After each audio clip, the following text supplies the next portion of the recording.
বিগত সরকারগুলি যেই সরবরাহ লাইনটা একেবারে বন্ধ করে গিয়েছিল, ইন্টেনশনালি অর নন ইন্টেনশনালি আমাদের হাতে ভ্যাকসিন তারা রেখে যায় নাই। বিগত সরকারগুলি ব্যর্থতার কারণে আমাদের সরবরাহ লাইনটা দুর্বল ছিল। অল অন এ সাডেন যখন মিজেলস শুরু হলো, আমরা তড়িৎ গতিতে দ্য ফার্স্ট নাইট যে রাতে একটা শিশু আমাদের সংক্রামক ব্যাধি হাসপাতালে মারা গেল, আমরা গিয়েছি এবং ওখানে আমরা 18 ঘন্টার মধ্যে, ইট ওয়াজ এ ভেরি টাফ জব।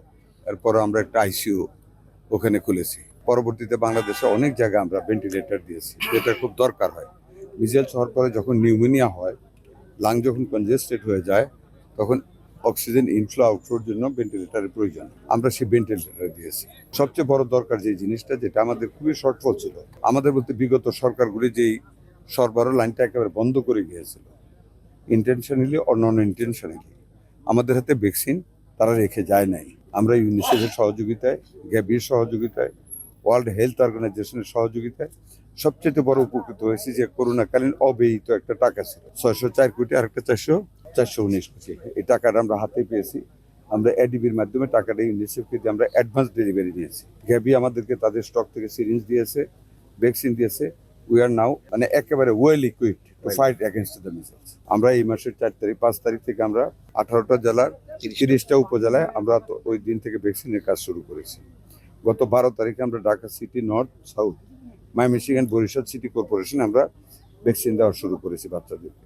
আর আজকে থেকে সারা দেশব্যাপী আমরা শুরু করেছি। কাজে ইমার্জেন্সি ঘোষণা করার মতন অবস্থা দেশে হয় নাই। আর আমরা এটার যে অগ্রযাত্রাটা ছিল, আশা করি আগামী 2-3 দিনের ভিতরে এই ভ্যাকসিনের কাজটা এগিয়ে গেলে এই অ্যাটাকটা যেটা আক্রান্তের যে পরিমাণটা আমাদের শিশুদের উপর মিজেলসের, এটা কমে আসবে ইনশাল্লাহ। আর যারা জরুরি অবস্থা ঘোষণা করতে বলে, আমি জানি না কেন বলেছে, this is not the time to declare emergency. What for emergency?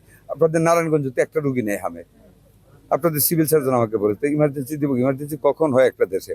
যখন টোটাল ল্যান্ড, টোটাল পপুলেশন যখন আক্রান্ত হয়ে যায়। করোনার সময় তো ইমার্জেন্সি হয় না, দ্যাট ওয়াজ মোর সিভিয়ার।